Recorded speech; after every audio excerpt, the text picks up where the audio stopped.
ৰাষ্ট্ৰীয় মাধ্যমিক শিক্ষা অভিযানৰ গোলাঘাটৰ তৰফৰ পৰা অষ্টম শ্ৰেণীৰ আমি এটা পাঠ লৈ তোমালোকলৈ ওচৰলৈ আহিছোঁ। অষ্টম শ্ৰেণীৰ যিটো পাঠ মই তোমালোকলৈ আগবঢ়াব বিচাৰিছোঁ, এই পাঠটো তোমালোকৰ কাৰণে অচিনাকি নহয়, তোমালোকে সপ্তম শ্ৰেণীত ইতিমধ্যে পাই আহিছা। পাঠটো হ'ল এটা চলকযুক্ত ৰৈখিক সমীকৰণ। তোমালোকে ধৰি লোৱা এজন আমি ছাত্ৰক আমি সুধিলোঁ, তোমালোক এতিয়াতো আমাৰ লগত নাই, তেওঁ মই তোমালোকক বুলি ধৰি পেলাই সুধিছোঁ, যদি এটা সংখ্যা কোৱা যিটো সংখ্যাৰ লগত 4 পূৰণ কৰি 2 যোগ কৰিলে 10 পায়। তোমালোকে নিশ্চয় উত্তৰটো কৰিবলৈ চেষ্টা কৰিছা। এতিয়া কি পাবা উত্তৰটো চোৱা, তাকে মই চাব বিচাৰিছোঁ। সেই উক্তিটো আমি সমীকৰণৰ দ্বাৰা কেনেকৈ গঠন কৰিম। ধৰা হ'ল ভবা সংখ্যাটো x 4ৰে পূৰণ কৰিলে হ'ব 4x। এতেকে সমীকৰণটো হ'ব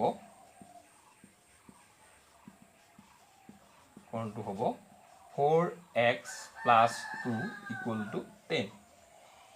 এতিয়া এই সমীকৰণটো আমি সমাধান কেনেকৈ কৰিম, ইয়াক তোমালোকে পাইছিলা নিয়মটো এনেকৈ 4x + 2 - 2 10 - 2 দুইফালৰ পৰা আমি এটা কথা মন কৰিছা, ইয়াত চলক থকা ৰাশি হৈছে 4x। এই চলক থকা ৰাশিটো বাদ দি বাকী যিটো সংখ্যা থাকিব চলকৰ লগত যোগ হৈ বা বিয়োগ হৈ, যোগ হৈ থাকিলে দুইফালে বিয়োগ কৰিম, বিয়োগ হৈ থাকিলে দুইফালে সেই সংখ্যাটো যোগ কৰিম। এতিয়া আমি দুইফালে বিয়োগ কৰিলত পালোঁ 4x = 8। এতিয়া xৰ লগত কি পূৰণ হৈ আছে চলকৰ লগত 4য়ে আমি হৰণ কৰি দিম, 4 4 কটাকটি গ'ল। এতিয়া কি হ'ল x = 2। এইটোৱে হৈছে তোমালোকে সপ্তম শ্ৰেণীত পোৱা এটা উদাহৰণ, সৰু উদাহৰণ এটা তোমালোকক মই কৰি দেখালোঁ।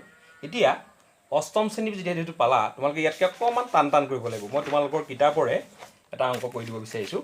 অংকটো হ'ল এইটো, চোৱা।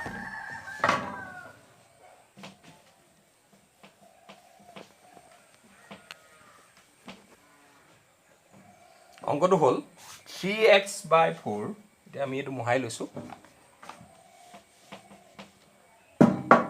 3x/4 plus 3 = 5। এইটো কেইবাটাও ধৰণে কৰিব পাৰি। আমি কি কৰিম, ইয়াক আগৰ নিচিনাকৈ এটা কাম কৰোঁ আমি বাৰু, তোমালোকৰ নিয়মটো মতে কৰি যাওঁ। +3 আছে, এইফালে -3 কৰোঁ, এইফালে 5 - 3 কৰিলোঁ। এতিয়া কি হ'ল, কি পালোঁ আমি 3x/4 = পালোঁ 2। এতিয়া এই যিটো চলক থকা ৰাশি সেইটো কিহে হৰণ হৈছে 4য়ে পূৰণ কৰি দিওঁ, হৰণ থাকিলে পূৰণ কৰি দিবা। কেলৈ পূৰণ কৰিম, কাৰণ 4 4 কটাকটি যাব লাগিব। এতিয়া কি পালোঁ আমি 3x = 8। এতিয়া আমি কি কৰিম, আগৰ নিচিনাকৈ 3য়ে হৰণ কৰিম। এতিয়া x = হ'ল 8/3। এইটো এটা উদাহৰণ তোমালোকক মই কৰি দেখালোঁ। এতিয়া তোমালোকক আৰু এটা উদাহৰণ মই কৰি দেখাম, তেতিয়া তোমালোকে প্ৰথম চেপ্টাৰটো আৰম্ভ কৰিব পাৰিবা। সেই উদাহৰণটো মই তোমালোকক কৰি দেখাইছোঁ। সেই উদাহৰণটো দুটা ভগ্নাংশ থকা এটা উদাহৰণ মই তোমালোকক কৰি দেখাইছোঁ। সেইটো হ'ল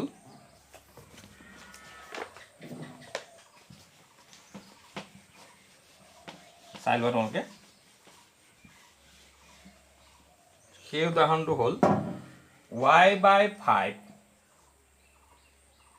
+ y-2/3 = 2। এতিয়া ইয়াত এটা কথা মন কৰিছেনে তোমালোকে, ইয়াত কি কৰিম আমি গম পোৱা নাই, চোৱা। ইয়াত 5 আৰু 3 লসাগু উলিয়াম।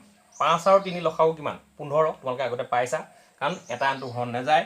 গতিকে আমি চবকে 15ৰে পূৰণ কৰি দিম। কেলৈ পূৰণ কৰিছোঁ গম পাইছে, তলৰ সংখ্যাটো এই লসাগুটোক যিটো পালা তাক কটাকটি যাব।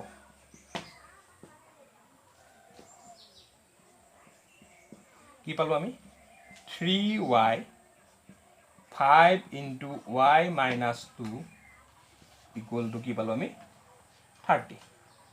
এতিয়া চোৱা 3y 5 y কোণ কৰিলে 5y, প্লাছে মাইনাছে মাইনাছ এইবোৰ পাইছা তোমালোকে, 5 দুগুণ 10 30 আৰু সদিশ পদ এইবিলাকক সদিশ পদ কয় দুইটা যোগ কৰিলে কিমান হ'ব এইটো 8y - 10 = 30 এতিয়া চোৱা মন কৰা আগৰ নিচিনাই ওলালে এবাৰ 10টো বিয়োগ হৈ আছে সেইকাৰণে দুইফালে যোগ কৰিম দুইফালে 10 যোগ কৰিম